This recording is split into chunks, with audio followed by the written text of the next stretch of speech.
আগে ভাবতাম সংসারের কাজ কখনো শেষ হয় না, কিন্তু এই ছোট্ট রুটিনটা ফলো করার পর সব অনেক সহজ হয়ে গিয়েছে। তো সবাইকে নববর্ষের শুভেচ্ছা জানিয়ে আজকের ভ্লগটা শুরু করছি।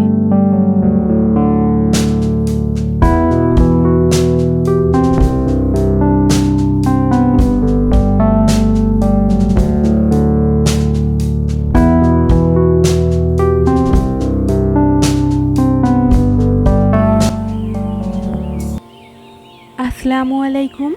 আশা করি সবাই অনেক বেশি ভালো আছেন। আলহামদুলিল্লাহ, আমরাও ভালো আছি। নতুন আরও একটি ভিডিও ব্লগে আপনাদেরকে ওয়েলকাম জানাচ্ছি।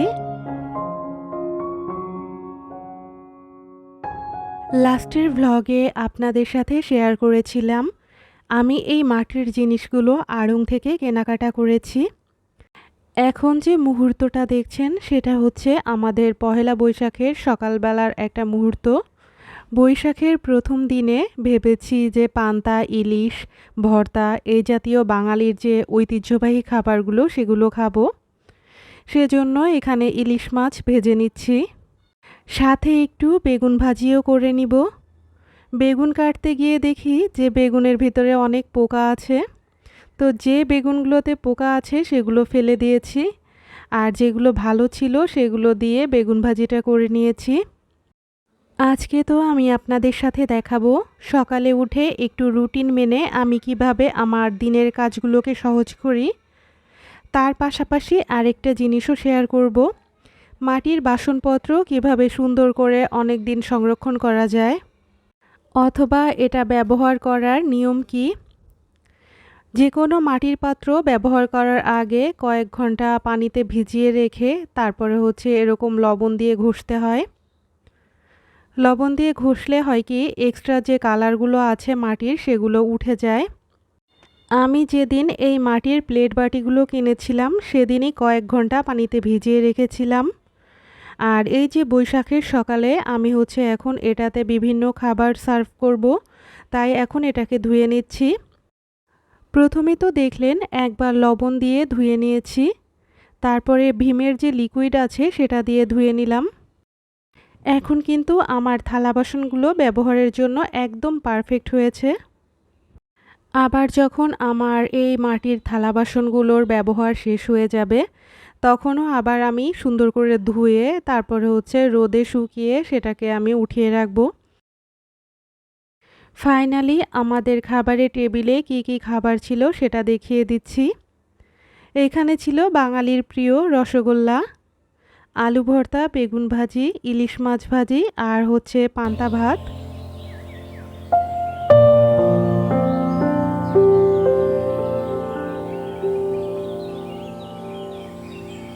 প্রতিদিন সকালে উঠে আমার কিন্তু বেডরুমটা গোছানো হয় না, কারণ আমি ওঠার অনেক পরে রিসলিয়া ঘুম থেকে উঠে। ও ঘুম থেকে ওঠার পরে বেডরুমটা ক্লিন করে নিই। এইখানে আজকে ওর নাস্তা কমপ্লিট হয়ে গিয়েছে, তা ও আর পান্তা ইলিশ খায়নি। তো ওর খাওয়া দাওয়া শেষে ও এই যে গার্ডেনিং করার জন্য বারান্দায় বসেছে। আমাকে ও দেখাচ্ছে যে ও টমেটো গাছ লাগাচ্ছে। যে টমেটো ছিল সেটা কেটে ওর ভিতর থেকে যে বিচি আছে ওটা বের করে নিয়েছে, নিয়ে এখানে লাগিয়েছে ওর পাপার সাহায্যে। প্রতিদিন সকালে ঘুম থেকে উঠে বেডরুমটা পরে ক্লিন করা হয়, কিন্তু তার আগে আমার অন্যান্য যেসব কাজ সেগুলো গুছিয়ে ফেলি আমি। চেষ্টা করি আমার হেল্পিং হ্যান্ড আসার আগে যত ধুলাবালির কাজ আছে সেগুলো করে ফেলতে। তাছাড়া রুম গোছানো অথবা বিভিন্ন ফার্নিচার যে ক্লিনিংয়ের বিষয়টা থাকে সেটা আমি ওনার আসার আগেই করে ফেলি।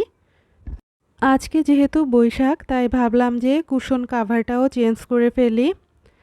আমার মেয়ে প্রতিদিন সবচেয়ে বেশি টাইম কাটায় এই জায়গাটায়, তাই এই জায়গাটা নোংরাও হয় বেশি। তো আমার কাজ যে এইগুলো সব পরিষ্কার করে জায়গা মতো রাখা। তাছাড়া রাতের দিকে ডিনার যখন কমপ্লিট হয়ে যায় আমাদের, তখন চেষ্টা করি একটু কিচেনটাকে গুছিয়ে নিতে। আর সকালবেলার দিকে চুলা অথবা যে সিঙ্ক এরিয়া আছে সেগুলো আমি পরিষ্কার করার চেষ্টা করি। সেগুলো আপনাদের সাথে একটু পরে শেয়ার করছি। এখন হচ্ছে আমার যে টি টেবিল আছে না, এটাকে হচ্ছে খুব সুন্দর করে পরিষ্কার করে নিচ্ছি।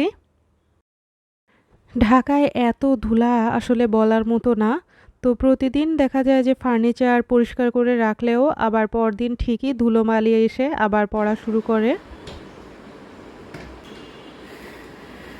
সকালবেলা ওঠার পরে একটা নির্দিষ্ট টাইম আমি ফিক্সড করে রাখি যে এই সময়টাতে আমি হচ্ছে আমার কাজগুলো সব গুছিয়ে ফেলবো।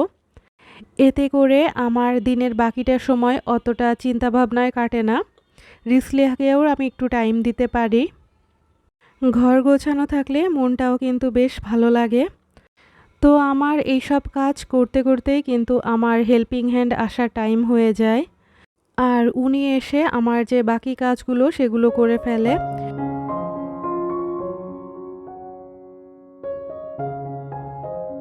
বৈশাখের পুরোটা দিনই কিন্তু আমাদের বাসায় কেটেছে। অনেক সুন্দর সময় কাটিয়েছি আমরা। সন্ধ্যার দিকে বাইরে বের হয়েছিলাম আমরা, কিন্তু এত পরিমাণ লোকের ভিড় কি বলবো। তারপরে কোনো মতে একটা জায়গা পেয়ে বিএফসিতে বসলাম রিসলিয়ের প্রিয় এই যে চিকেন ফ্রাই খাওয়ার জন্য। সবাই বাইরে দেখলাম খুব সুন্দর করে সেজে তারপরে হচ্ছে বের হয়েছে। অবশ্য যদি দিনের বেলায় বের হতাম তাহলে মনে হয় আরও ভালোভাবে সব কিছু দেখতে পারতাম। আমার চ্যানেলে আজকে যারা নতুন ভিজিট করছেন তাদের কাছে রিকোয়েস্ট থাকবে সাবস্ক্রাইব করে আমার পাশে থাকার। আর যারা অলরেডি এই কাজটা করেছেন তাদেরকে তো অসংখ্য ধন্যবাদ।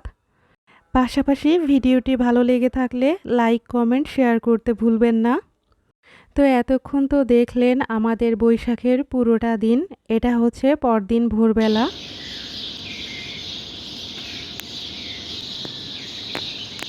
ইদানিং অধিকাংশ দিনই আমি হচ্ছে ভোরে উঠে আর হচ্ছে ঘুমাই না। তো তখন থেকেই হচ্ছে ওয়েট করি কখন হচ্ছে রিসলিয়ার পাপা উঠবে আর উনি হচ্ছে অফিসের উদ্দেশ্যে বের হয়ে যাবে। তো উনাকে বিদায় দেওয়ার পরেই মূলত আমি ঘরের অন্যান্য কাজগুলো শুরু করি। রিসলিয়ার পাপা অফিসে চলে গিয়েছে। এখানে হচ্ছে আমার সিঙ্ক এরিয়াটা একটু ক্লিন করব। সেজন্য প্রথমে দিয়ে দিয়েছি বেকিং সোডা, তারপরে দিয়েছি ভিনেগার, আর এইখানে একটু ভিম লিকুইড নিয়ে আমি হচ্ছে হালকা হাতে পরিষ্কার করে নিব। তো এভাবে পরিষ্কার করলে অনেক ভালো থাকে সিঙ্ক। কিন্তু আমাদের আগে যারা এ বাসায় থাকতো তারা হচ্ছে সিঙ্কটাকে মনে হয় হারপিক দিয়ে ধোয়ার কারণে না অন্য কী কারণে জানি না দাগ পড়ে গিয়েছে। তো ওই দাগটা আর এখান থেকে যায় না। তারপরেও যতটুকু পারা যায় চেষ্টা করি পরিষ্কার পরিচ্ছন্ন করে রাখতে। দেখতেই পেলেন যে কেমন দাগ দেখা যায়। আবার কিচেনের সাথে যে জানালার গ্রিলটা, ওটা এমন একটা জায়গায় রাখা আসলে একদম চুলার সাথেই, যার কারণে কিন্তু গ্রিলটাও অনেক নোংরা হয়। আবার এই যে গ্রিলের নিচের এরিয়াটা ওইটাও অনেক নোংরা হয়। তো ওরকম ফোম দিয়ে কিন্তু ওই এরিয়াটা পরিষ্কার করলে বেশ পরিষ্কার থাকে, কিন্তু আবার ধুলোবালি পড়ে যা তাই অবস্থা হয়ে যায় আর কি। এখন নিজের জন্য একটু চিনি ছাড়া ব্ল্যাক কফি বানিয়ে নিচ্ছি। তো যে কথাটা বলছিলাম যে সংসারের কাজ দ্রুত করার কিন্তু একটাই উপায়, আর সেটা হচ্ছে সকালে ঘুম থেকে ওঠা। যদি সকাল সকাল ঘুম থেকে ওঠা যায় তাহলে দেখবেন যে সংসারের কাজে অনেক বরকত আসে। আর খুব সহজেই কিন্তু আপনি সংসারের সমস্ত কাজ একটা নির্দিষ্ট সময়ের ভেতরে করে ফেলতে পারবেন। আর এভাবে একটা রুটিন সেট করে যদি সংসারের কাজগুলো করা যায় তাহলে দিনটা কিন্তু অনেক ইজি হয়ে যায়। তো ঘড়িতে এখন 10:30 মতো বাজে, আর এর মধ্যেই কিন্তু আমার সব কাজ মোটামুটি গুছিয়ে ফেলেছি। অফ ক্যামেরাতে আরও অনেক কাজ করে নিয়েছি, সেগুলো আর আপনাদের সাথে শেয়ার করা হয়নি। মাটির থালা বাসন ধুয়ে আমি এই যে রোদে শুকাতে দিয়েছি। আর রিসলিয়াও ঘুম থেকে উঠে পড়েছে, ও আমার সাথে বারান্দায় বসে আছে। আজকের মতো এখানেই বিদায় নিচ্ছি। ইনশাল্লাহ নেক্সট ভ্লগে দেখা হবে। আল্লাহ হাফেজ।